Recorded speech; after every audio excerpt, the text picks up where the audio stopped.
ఉంచునుగాక. అలాగే రేపటి రాత్రి నుంచి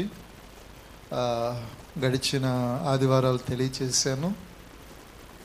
సంఘ బిడ్డల్లో సంఘ పెద్దల కుటుంబాల నుంచి ప్రతి కుటుంబాలు కూడా ఒక 5-10 నిమిషాలు ఈ పరిచర్లో దేవుడు మిమ్మల్ని బలపరుస్తున్న విధానం, అదే కాకుండా ఉపవాస కూడికలో దేవుడు మీ పక్షాన మేలు చేయనట్లుగా ఒక 5 నుంచి 10 నిమిషాలు మీ సాక్ష్యాన్ని పంచుకోవటానికి సిద్ధపడండి. ఎవరెవరు చెప్పాలో నేను ముందుగా మీకు రేపు ఫోన్ ద్వారా అందరికీ తెలియచేస్తాను. కుటుంబం నుంచి ఒకరు స్త్రీలైనా పురుషులైనా సాక్ష్యం చెప్పి దేవుని నామాన్ని మహింపరుస్తూ ఉపవాస కూడికలు 21 దినాల్లో అందరూ కూడా దేవుడు మనల్ని నడిపిస్తున్న విధానమును బట్టి సాక్ష్యం చెప్తూ దేవునిలో మనం ముందుకు వెళ్దాం. హల్లెలూయా. ఇంచుమించు 11 సంవత్సరాల క్రితం ఈ ఉపవాస ప్రార్థనను నేను ఎంఎన్ రెడ్డి నగర్లో ఉన్నప్పుడు ప్రార్థనతో ప్రారంభించాను. ఇంచుమించు ఆ ఉపవాసము నేను ప్రారంభించినప్పుడు 70 రోజులు కటిక ఉపవాసం. ఎంత ఉపవాసం అంటే 33వ రోజు 37వ రోజు కానీ నా ఉపవాసానికి బాగా గ్యాస్ ట్రబుల్ వచ్చేసి మోషన్స్ వచ్చి ఎట్లయిపోయానంటే అప్పటికి సన్నగా ఉంటాను, ఇంకా నేరసిల్లిపోయాను. అయినప్పటికీ కూడా ఒకటే విశ్వాసం, ప్రారంభించబడిన ఉపవాసం ఎట్టి పరిస్థితుల్లో ఆపకూడదనే ఉద్దేశంతోనే ఉపవాసంతో ఉండి నేను ఆ సంవత్సరం ప్రారంభ సంవత్సరం 70 దినాలు నేను ఉపవాసం ఉన్నాను. ఆ తర్వాత 40 దినాలు, ఆ తర్వాత సంఘముతో కలిసి గత 9 సంవత్సరాలుగా ఇలా 21 రోజులు ఉపవాస కూడికలు ప్రారంభించబడ్డాయి. దేవుడు ప్రతి సంవత్సరం మనకు అనుకూలమైన వాతావరణం కాదు, వర్షాకాలమే, కానీ దేవుడు ఆశీర్వాదకరంగా జరిగిస్తూ ఉన్నాడు. హల్లెలూయా. ఈ సంవత్సరం కూడా ఇంకా బలంగా దేవుడు జరిగించునుగాక. ముఖ్య ఉద్దేశము ఉపవాస కూడికలకి సంఘ క్షేమాభివృద్ధి కొరకు, అదే కాకుండా పరిచర్యలో అక్కరతలు తెచ్చబడాలి, సొంత స్థలం కావాలి.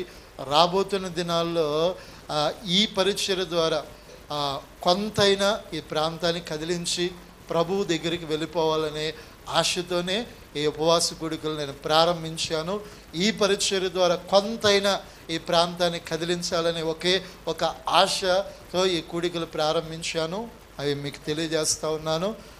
కాబట్టి ఈ సమయంలో ఈ ఉపవాస కూడికల్లో విలువైన దేవుని మాటలు, ప్రతిరోజు ఒక ప్రత్యేకమైన వాక్యాన్ని మీకు తెలియజేస్తాను. చివరి వారంలో దేవుని సేవకులు కొద్దిమంది వస్తారు, వాక్య పరిచయం మన యొద్ద పంచుకుంటారు. చివరి వారంలో గమనించండి.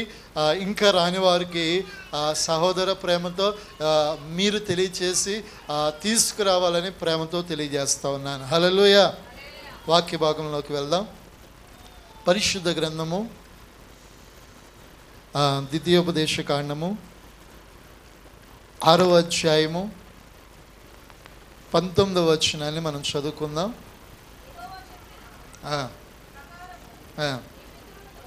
నీ పితరులతో ప్రమాణము చేసిన ఆ మంచి దేశములో నీవు ప్రవేశించి దాన్ని స్వాధీనపరుచుకున్నట్లు నీవు యెహోవా దృష్టికి యథార్థమైనదియు ఉత్తమమైనదియు చాలా. హల్లెలూయా.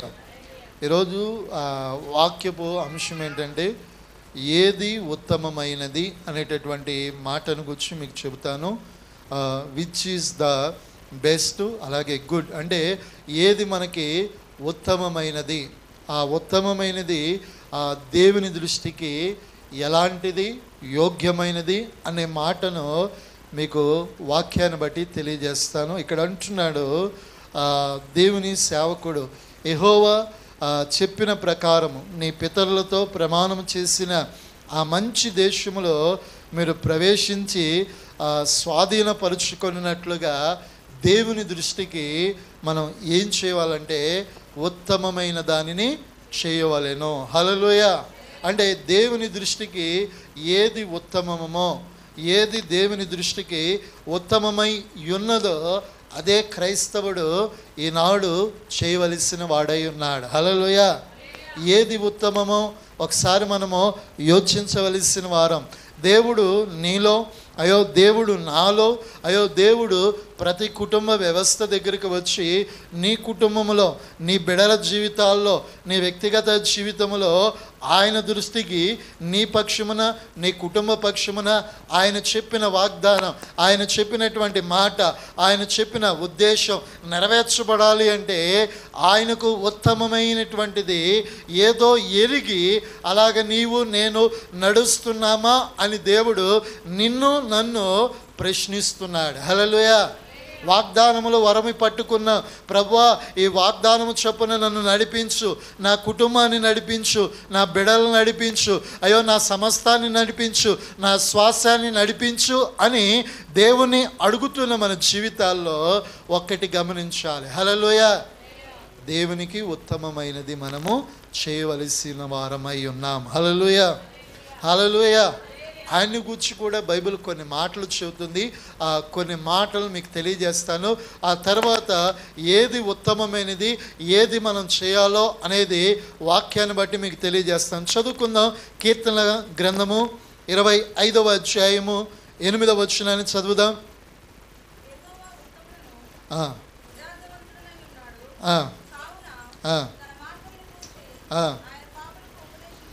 చూడండి, ఈ కీర్తన గ్రంథము ఈ 25:8 యెహోవా ఉత్తముడు, యథార్థవంతుడై ఉన్నాడు, కావున తన మార్గమును గూర్చి ఆయన ఎవరికి? పాపులకు ఉపదేశించును. హల్లెలూయా. ఇక్కడ కీర్తనకారుడైనటువంటి దావీదు ఈ 8వ వచనములో ఆయన యాత్ర కీర్తనలో వ్రాస్తూ అంటున్నాడు, యెహోవా ఉత్తముడు. హల్లెలూయా. ఉత్తముడు అనేటటువంటి మాటకు ఏమి నిర్వచనం అంటే ఆ గొప్పతనము, అలాగే ఆ చెప్పగలిగితే ఆ మంచితనము అని కూడా పర్యాయ పదాలలో ప్రస్తావించడం జరుగుతుంది. అంటే మన జీవితాల్లో మన దేవుడు చాలా ఉత్తముడిగా కనబడుతున్నాడు. ఎలాంటి ఉత్తముడు అంటే ఆయన ఉత్తముడుగాను యథార్థవంతుడిగా ఉన్నాడు. ఆయన ఏం చేస్తున్నాడంటే తన మార్గం అంతటినీ కూడా ఎవరికి ఉపదేశిస్తున్నాడంట? మార్గం తప్పి వంకరి త్రోవల కింద ఇష్టానుసారంగా మనసుకు నచ్చినట్లుగా, తలంపుకు వచ్చినట్లుగా వారి ఉద్దేశములు, వారి కోరికలు యావత్తు నడుచుకుంటూ కుటుంబాన్ని, తల్లిదండ్రులను, అయ్యో శ్వాసాన్ని అయ్యో బాధ పెట్టి నడిపించబడే కొద్దిమంది ఉంటారు. వారి జీవితాలు ఎలా ఉంటాయంటే మూర్ఖ స్వభావంతో నడిపించబడతా ఉంటాయి. అలాంటి వారికి దేవుడు ఒక మార్గాన్ని నిర్దేశిస్తూ ఉన్నాడు. ఏంటంటే ఇదిగో నేను ఉత్తముడినై ఉన్నాడు, యథార్థవంతుడినై ఉన్నాను, కాబట్టి మీ పాపపు యొక్క మార్గాన్ని విడిచిపెట్టి, మీ వంకరి త్రోవలను విడిచిపెట్టి ఇదిగో ఉత్తముడైనటువంటి నన్ను వెంబడిస్తూ, నన్ను అనుసరిస్తూ, నన్ను వెంబడిస్తూ నడిపించబడాలని దేవుడు ఏం చేస్తూ ఉన్నాడంటే తెలియజేస్తూ ఉంటున్నాడు. హల్లెలూయా. ఎందుకంటే ఆయన ఉత్తముడిగా లోకానికి ప్రజెంటేషన్ చేసుకుంటున్నాడు. ఎందుకంటే ఆయన లోకములో అందరికంటే విచ్ ఈజ్ ద బెస్ట్ అంటే గొప్పవాడిగా, గొప్పతనము కలిగిన వాడిగా ఆయన కనబడుతున్నాడు, ఉత్తముడిగా. రెండవదిగా ఆయన ఉత్తముడు అనే మాటకు నిర్వచనము మంచివాడు. ఆయన క్రియల్లో, ఆయన తలంపుల్లో, ఆయన ఉద్దేశములో, ఆయన నడవడికలో ఎక్కడ చూసినా కూడా ఏం కనబడుతుంది? మంచితనమే. ఎందుకంటే దేవుని వాక్యములో, దేవుని యొక్క వాక్య సారాంశములో చూడగలిగితే ఆనాడు యాజకులు, ఆనాడు పరిశుద్ధులు ఆయన దేవుని ఎదుట నిలిచి ఉన్నప్పుడు ఆ పరిసయ్యులు, అలాగే సద్దూకయ్యులు, ఇంకా శాస్త్రులు, జ్ఞానులు ఒక చోట నిలిచి యేసుక్రీస్తులో ఏ పాపముందని నిరూపించాలని రకరకాలైనటువంటి భిన్న ప్రయత్నాలు వారు ఏం చేశారు, భిన్న బోధలు చేశారు. ఆయన చేసిందల్లా తప్పని వాదించారు.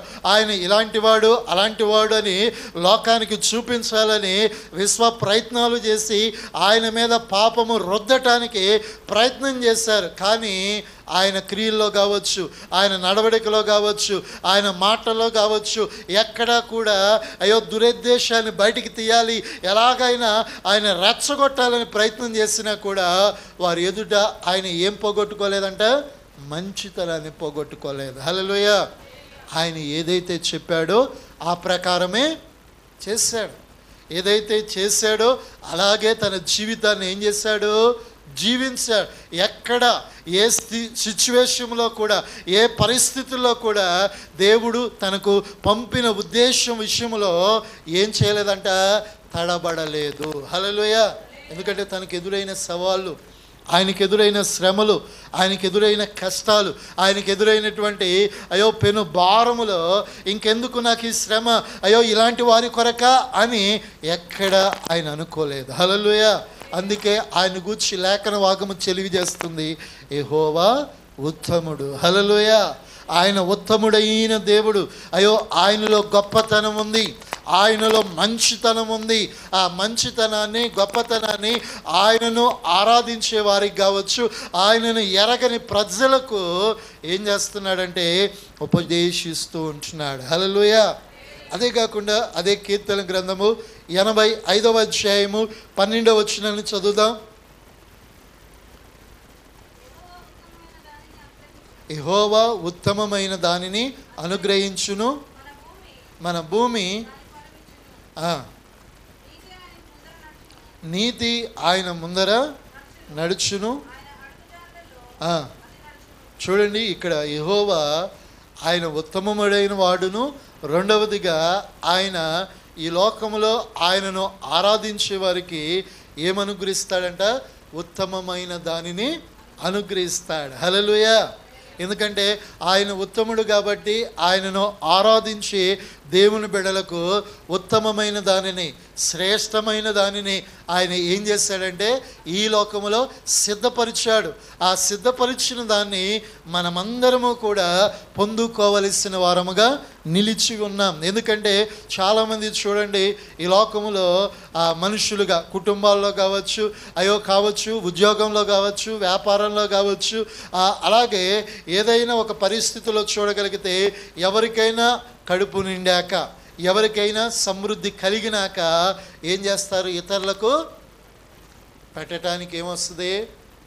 అదే చాలి చాలకుండా ఉంటే ఇతరులు వచ్చి చేజాయితే ఇవ్వగలుగుతారా? ఎందుకు? అయ్యో ముందు మన కడుపు నింపుకోవాలి, ముందు మన అక్రతను తీర్చుకోవాలనే ఉద్దేశంతో ఏం చేస్తారు? ఇవ్వలేరు. ఒకవేళ అయ్యో సమృద్ధిగా ఆహారమైనా కావచ్చు, ఏదైనా అవసరతలో ఆర్థిక సమయమైనా కావచ్చు, ఏదైనా మనకు ఎక్కువైనప్పుడు ఏం చేస్తామంటాము? ఆచితూచి అలా అని చెప్పి శ్రేష్టమైన దాన్ని ఇవ్వగలుగుతారా? లోకంలో ఎవరైనా కానీ మనకి ఇవ్వటానికి ఉద్యోగంలో కావచ్చు, వ్యాపారంలో కావచ్చు, అయ్యో తన కింద పనిచేసే వారికి కొద్దిమంది ఏం చేస్తూ ఉంటారు? శ్రేష్టమైన దాన్ని ఇవ్వరు. ఏదో మిగిలి ఉన్నదాన్ని ఇక తప్పదు కదా అనే భావంతో కొద్దిమంది ఏం చేస్తారు? ఇస్తూ ఉంటారు. అంటే లోకంలో జరుగుతున్నటువంటి పరిస్థితులు. అయితే యేసు క్రీస్తు ప్రభుల వారు మాత్రం ఆయన జీవితంలో కలిగి ఉన్న ఉద్దేశం ఏంటంటే ఆయనను ఆరాధించే ప్రతి వారికి కూడా ఉత్తమమైన దాన్ని, గొప్పదాన్నే ఇస్తున్నాడు, మంచిదాన్నే ఇస్తున్నాడు. లోటుపాట్లు కలిగిన దాన్ని, అయ్యో దేవునికి పనికిరాని దాన్ని ఇస్తున్నాడంటే ఇవట్ల దేవుడు ఇచ్చేది కూడా ప్రతి వారికి కూడా శ్రేష్టమైన దాన్ని ఇస్తూ ఉన్నాడు. హల్లెలూయా. మనం కూడా దేవునికి ఇచ్చేటప్పుడు ఏమి ఇవ్వాలి? శ్రేష్టమైన దాన్ని ఇవ్వాలి. దైవజనులు యేసన్న గారు చాలా, నేను ఆన్లైన్ ప్రేయర్కి వెళ్ళినప్పుడు చాలా సందర్భాల్లో ఒక కోడి సామెత చెప్పేవాడు. ఆయన కుటుంబానికి ఎప్పుడు తరచుగా ఏం చేసేవాడంటే విజిటింగ్ చేస్తూ ఉండేవాడు దైవ సేవకులు. ఆ కాలంలో ఆకలి దప్పిళ్ళ మధ్య, ఎంతో నిష్ఠూరమైన ఇబ్బంది కలిగిన పరిస్థితుల మధ్య పరిచయం చేస్తూ ఉంటే ఒక కుటుంబంలో తల్లిగారు కోళ్ళు పెంచుకుంటూ ఉంది. ఆ ఇంట్లో చాలా శ్రేష్టంగా చాలా కొన్ని కోళ్ళు ఉన్నాయి. ఒకరోజు ఎందుకో యేసన్న గారు అలా విజిటింగ్ చేస్తూ వచ్చి అక్కడ ఉన్నటువంటి కోళ్ళు చూసి ఆ తల్లిగారిని అడిగాడంట, అమ్మ ఇన్ని కోళ్ళు ఉన్నాయి కదా సేవకులు, నాతో పాటు కొద్దిమంది సేవకులు వస్తూ ఉన్నారు, మీ దగ్గర ఉన్నటువంటి కోళ్ళు కోడిస్తే ఆ సేవకులకి అయ్యో చక్కటి మాంసాన్ని వండిస్తాను అని ఆమెను అడిగాడు. అడిగితే ఆమె వేరే ఒక సాకు చెప్పి, అయ్యగారు ఈ కోళ్ళన్నీ మేము ఎంతో ఇష్టంగా పెంచుకుంటున్నాం అయ్యగారు, అయ్యో అది ఎలా నీకు ఇస్తామని చెప్పి ఆయనకు ఇవ్వకుండా ఏం చేసిందంటే ఇవ్వలేదు. అయితే ఈ కాలం వర్షాకాలం వచ్చినప్పుడు తరచుగా కోళ్ళకి ఏమొస్తూ ఉంటాయి, జబ్బులు వస్తూ ఉంటాయి. ఆ కాలంలో ఆ కోళ్ళకి ఏదో జబ్బు వచ్చింది. ఆ జబ్బు వచ్చినప్పుడు ఆ కోడికి ఆ జబ్బు వచ్చినప్పుడు కాలు కుంటుతూ ఉంది.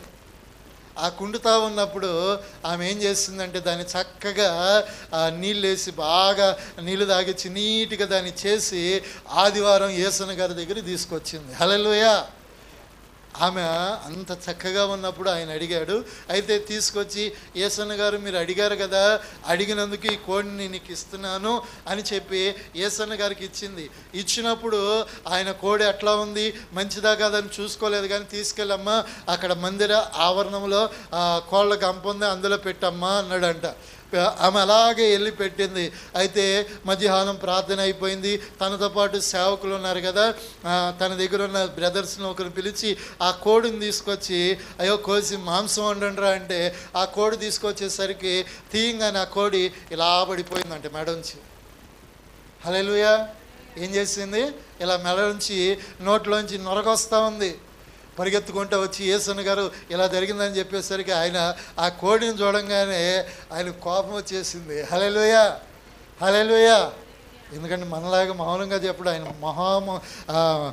మొహమాటం లేకుండా చెప్పేస్తాడు.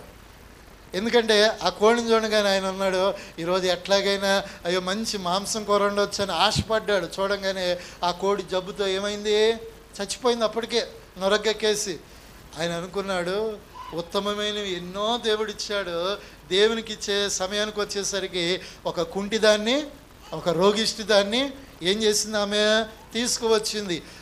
ఆయన ఆల్ నైట్ ప్రేయర్లో చెబుతూ చాలామంది దేవునికి తన బిడలను సమర్పించవలసిన వారు, దేవుని సన్నిధికి తన బిడలను సమర్పించవలసిన వారు బలమున్నప్పుడు, ఆరోగ్యం ఉన్నప్పుడు, శక్తి ఉన్నప్పుడు ఏం చేయాలంట, దేవుని పనికి పంపరు. అయ్యో రోగం వచ్చి అయ్యో వారు ఎందుకు పనికిరానన్నప్పుడు ఎక్కడికి తీసుకొస్తారు అంటే ఉత్తమముగా ఉన్నప్పుడే ఎవరికి ఉపయోగపడాలి, మన బిడ్డలైనా ఎవరైనా సరే అయ్యో దేవుని కొరకు ఆరోగ్యంగా బలంగా ఉన్నప్పుడే ఎవరి కొరకు ఉపయోగపడాలి, అది ఉత్తమమైనది. అంటే యేసన్న గారు ఆల్ నైట్ ప్రేయర్లో సేవకులకు చెబుతూ ఈ సామెతను చెప్పాడు. ఎందుకంటే ఈరోజు దేవుడు కూడా ఆయన బిడలకు ఉత్తమమైనదే ఇస్తా ఉన్నాడు. హల్లెలూయా. ఆయన కలిగింది ఉత్తమమైనది, ఆయనకు ఇచ్చిదే కూడా ఉత్తమమైనదే. హల్లెలూయా. అయితే ఆయనను ఆరాధించే మనం కూడా ఉత్తమమైన దానినే చేయాలి. చదువుకుందాం మీకా గ్రంథము 6వ అధ్యాయము 8వ వచనం.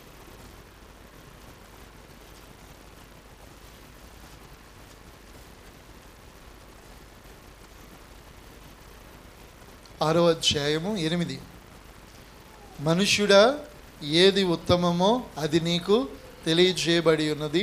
న్యాయముగా నడుచుకొనుటయు, కనికరమును ప్రేమించుటయు, దీన మనసు కలిగి ఉండుటయు, నీ దేవుని ఎదుట ప్రవర్తించుటే కదా. ఇంతే కదా యెహోవా నిన్ను.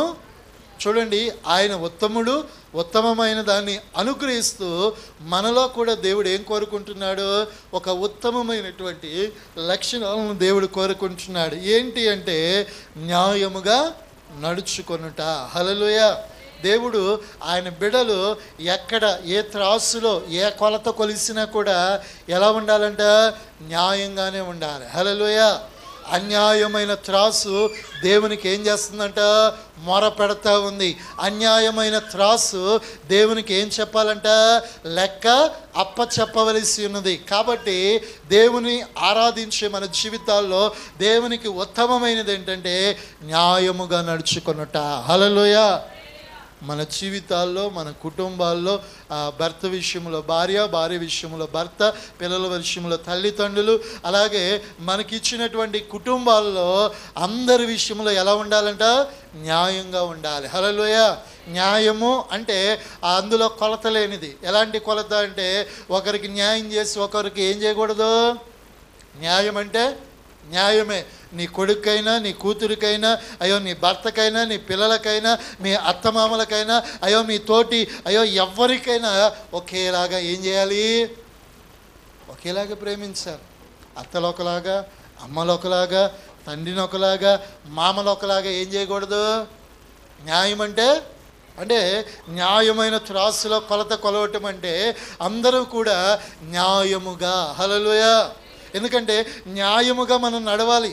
ఎందుకంటే ఒక్కొక్కసారి ఎవరైనా తప్పిదం చేస్తే మన వాళ్ళని ఒక్కొక్కసారి ఏం చేసుకుంటామో వెనకేసుకుంటాం. వాక్యం సెలవిస్తుంది న్యాయముగా ప్రేమించాలి, న్యాయమైన త్రాసులో కొలవాలి. తప్పు చేసినప్పుడు తప్పనిసరిగా ఏం చేయాలి? గద్దించాలి. అది మన బాధ్యత. హల్లెలూయా. గద్దించగలిగితే భయము కలిగి మరొకసారి ఏం చేయడు? తప్పు చేయడు. ఆ వైపు కూడా ఏం కలిగి ఉండడు? మనస్సు కలిగి ఉండడు. హల్లెలూయా. అదే కాకుండా ఇక్కడ వ్రాయబడుతున్నది ఏంటంటే కనికరమును. ఏం కలిగి ఉండాలి? కనికరం. ఇతరుల యెడల మనకేముండాలి? కనికరం. ఎందుకంటే ఈరోజు ఇతరుల యెడల చాలామందికి ఏముండట్లేదు. చూడండి, చాలామంది ఇలాంటి అపార్ట్మెంట్స్, బిల్డింగ్స్లో ఉంటారు, కానీ ఎదుటివారికి ఒకవేళ జ్వరమో, వ్యాధో, బలహీనతో, కష్టమో, నష్టమో వచ్చినా, వారు కృంగిపోయి ఉన్న, బాధ కలిగి ఉన్న, కష్టమున్నా కూడా కొద్దిమంది చూస్తూ వెళ్ళిపోతారు, కానీ వారి వల్ల ఏముండదు వారికి? కనికరము అంటే వారి పరిస్థితిని చూచి కొద్ది మట్టుకైనా మనం ఏం చేయగలగాలి? సహాయము, చేయూతను ఇవ్వగలగాలి. అయ్యో మన దగ్గర ఉన్న ధనాన్ని అంతా తీసుకెళ్ళి వెచ్చించిన అవసరంలా వారి కృంగిన సమయంలో వారికి తోడుగా ఉండి, అయ్యో ఒకవేళ హాస్పిటల్ దాకా, ఒకవేళ అతడు వెళ్ళవలసినటువంటి ఆ హాస్పిటల్ దాకా కావచ్చు, సహాయం కలిగిన ప్రదేశముల దాకా మీరు తీసుకువెళ్ళి సహాయం చేయగలిగితే అతని ఎడలని కనికరం అనేది ఏం చేయబడుతుంది? బయలుపాటు. యేసుక్రీస్తు కూడా సజీవుడిగా ఉన్న దినాల్లో ఆయన ఒక ప్రాంతానికి సువార్త ప్రకటించడానికి వెళ్ళినప్పుడు ఒక తల్లికి ఒకే ఒక కుమారుడు ఉన్నాడు. అతడు జ్వరము చేత, బలహీనత చేత చనిపోయిన తర్వాత ఆ వ్యక్తిని ఆ ఊరు వెలపటికి సమాధి కార్యక్రమానికి తీసుకొస్తున్నారు. యేసు ప్రభుల వారు కూడా అదే ప్రాంతానికి వెళుతున్నారు. అయితే వారిద్దరూ ఒక చోట ఎదురు పడినప్పుడు జరిగిన సంఘటన ఏంటంటే, యేసు క్రీస్తు ప్రభుల వారితో వస్తున్న జనాన్ని చూసి ఆ సమాధికి తీసుకొస్తున్న వారు నిలిచిపోయారు. ఆ చనిపోయినటువంటి ఆ వ్యక్తిని చూచి, అయ్యో కన్నీరు కారుస్తున్నటువంటి ఆ తల్లిని చూచి యేసయ్య నిలిచిపోయిన యేసయ్య అక్కడ చెప్పినటువంటి మాట, అమ్మా ఏడవవద్దు. వాక్యములు వ్రాయబడుతుంది. ఆ లోక సువార్తలో కావచ్చు, మార్కు సువార్తలో కావచ్చు, మత్తయి సువార్తలో కావచ్చు, లోక సువార్త 7వ అధ్యాయంలో కావచ్చు వ్రాయబడుతుంది. అమ్మ ఆమె ఎడల దేవుడు కనికరపడి ఆ పాడిని ఏం చేశాడంట? ముట్టి ఉన్నాడు. చనిపోయిన కుమారుడు దిక్కున లేచి కూర్చోగానే ప్రజలందరూ భయపడిపోయారు. ఆయన చేసిన ఆశ్చర్యక్రియ. హల్లెలూయా. అంటే ఆయన కనికరము అప్పుడు నిలబడకపోతే ఆమె ఒంటరిగా మిగిలిపోయేది. భర్త లేడు, తనకంటూ ఒక ఆధారం లేదు. ఉన్నటువంటి మిగిలి ఉన్న కుమారుడే చనిపోతే నిరాధారమైన ఒంటరితనములో ఆమె బ్రతుకు వెలబుచ్చవలసినది. ఆ పరిస్థితికి రాకుండానట్లుగా ఆమె మీద దేవుడు కనికరపడి, జాలిపడి ఆమెకు సహాయం చేశాడు. జనులందరూ కూడా ఆయన చేసిన ఆశ్చర్యక్రియకు ఆశ్చర్యపోయారు. యేసుని కొద్దిమంది అంగీకరించారు. హల్లెలూయా.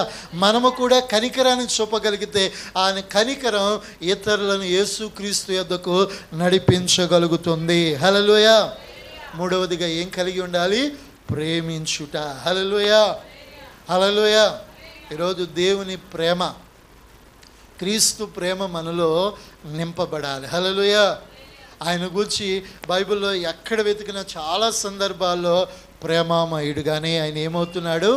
ప్రత్యక్షపరచబడుతున్నాడు. ఆయన ప్రేమ స్వరూపి అని ఇలా చెప్పుకుంటే నిన్ను వలె నీ పొరుగు వారిని ఆయన ప్రేమ ఎక్కువ వ్యక్తపరుస్తూ ఉన్నాడు.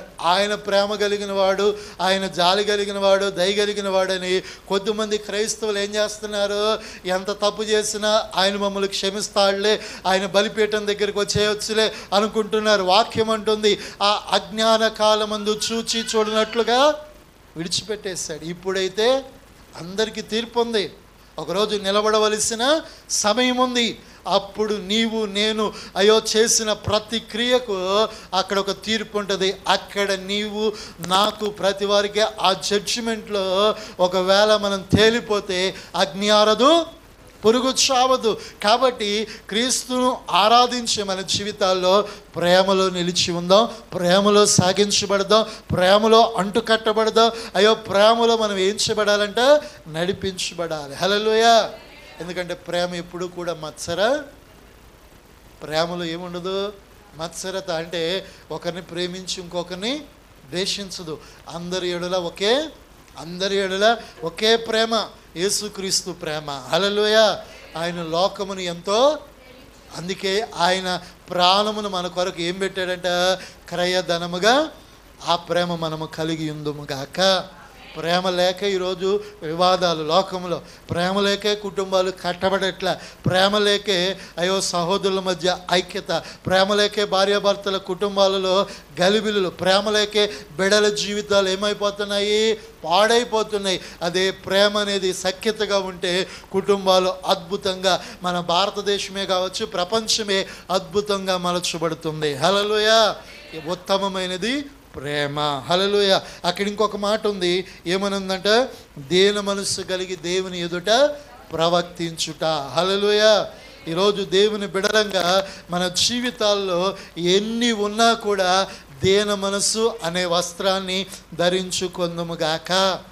మందిరానికి వచ్చాక దేవుని సన్నిధిలో ప్రార్థించేటప్పుడు అది నీ ఇంటిలోనైనా, వ్యక్తిగతంగానైనా, మందిరములోనైనా, ఏ ఇంటిలోనైనా, ఏ కూడికలోనైనా నీవు దేవుని సన్నిధిలో ఉన్నప్పుడు ఏ వస్త్రాన్ని ధరించాలి? ఎప్పుడు కూడా నీ స్థాయి అక్కడ రాకూడదు. హల్లెలూయా. నీ స్థాయి, నీ కుటుంబం, అయ్యో నీ విలువలు అక్కడ రాకూడదు. హల్లెలూయా. అవి వచ్చాయంటే నేను ప్రార్థన చేయనివ్వు. అవి వచ్చాయంటే దేవుని కంటే ఎక్కువగా ఎంచుకున్న అపవాది ఆలోచనలు మనలో. ఎందుకంటే అపవాది నేను అనే డంబము చేతే ఆకాశం నుంచి కిందకి ఏం చేయబడ్డాడు, పడదోయబడ్డాడు. కారణం ఏంటి? వాళ్ళలో దీన మనస్సు లేదు. మనలో దీన మనస్సు అనేది ఉంటే మందిరములో ఉన్నప్పుడైనా, వ్యక్తిగతంగా ప్రార్థించేటప్పుడైనా మన స్థాయిని మర్చిపోవాలి. హల్లెలూయా. అది ఎక్కడైనా, అయ్యో ఏమి ఉన్నా లేకపోయినా మందిరములో దేవుని ఎదుట తనను తాను తగ్గించుకున్నవాడు హెచ్చింపబడతాడు. దేవుడు ఇక్కడి నుంచే ప్రారంభించాలంటే ఇక్కడే దేవుని కొరకు తగ్గిపోవాలి. హల్లెలూయా. ఇక్కడ నేల మట్టుకు తగిలితే అక్కడ ఉన్నతమైన స్థాయి వరకు మిమ్మల్ని తీసుకువెళ్ళును గాక. హల్లెలూయా. దేశము యొక్క ఉన్నత స్థలములను మిమ్ములను మీ బిడ్డలను ఎక్కించును గాక. ఇక్కడ ఒకసారి దేవుని కొరకు, దేవుని సన్నిధి కొరకు, అయ్యో దేవుని పని కొరకు, దేవుని సన్నిధి కొరకు తగితే అక్కడ నిన్ను వెచ్చింస్తాడు. హల్లెలూయా. నువ్వు వెళ్ళే ఉద్యోగం, వ్యాపారం, చేతి పని ఎక్కడికి వెళ్ళినా నిన్ను హెచ్చించుట ప్రారంభించును గాక. ఇదే దేవుడు ఉత్తమమైనది కోరుకుంటున్నాడు. హల్లెలూయా. ఈ ఉత్తమమైనది మనలో, మన కుటుంబాల్లో నిలిచి ఉండునుగాక. అందుకే ఆయన ఉత్తముడు, మనము కూడా ఉత్తమమైన దానిని చేయవలసిన వారమై ఉన్నాము. చేద్దామా? ఎందుకంటే ఉత్తమమైన దాన్ని మనం చేస్తే ఆయన ఎదుట మన కొరకు దాచి ఉంచి ఉన్న మేలులు, ఈవులు అనుగ్రహించబడునుగాక. ఆయన ఉత్తముడు, మనం కూడా ఏమై ఉండాలి? ఉత్తములుగా మార్చబడాలి. అంటే ఆయన గొప్పతనం చూపిస్తుంది, మంచితనాన్ని చూపిస్తుంది. అలాంటి వారిగా మన కుటుంబాలు, మన భక్తి, మన విశ్వాసం నడిపింపబడునుగాక. ప్రార్థన చేసుకుందాం. అందరూ మోకరించినట్లయితే ప్రార్థన చేసుకుని ఈ మొదటి రాత్రి కోరికను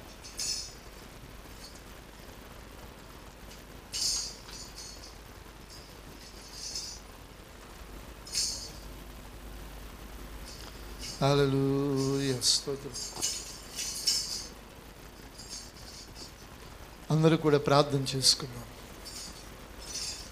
హల్లెలూయా, హల్లెలూయా. యేసయ్యా నీకే స్తోత్రం. Praise the lord, praise the lord. హల్లెలూయా, హల్లెలూయా, హల్లెలూయా. అందరూ కూడా దైవ సన్నిధిలో ప్రార్థనాపూర్వకంగా హల్లెలూయా, హల్లెలూయా, హల్లెలూయా. ప్రార్థనాపూర్వకంగా అందరూ కూడా దేవుని సన్నిధిలో ప్రార్థనాపూర్వకంగా మనం ముగించుకుందాం. ఈ మొదటి రాత్రి దేవుని సన్నిధిలో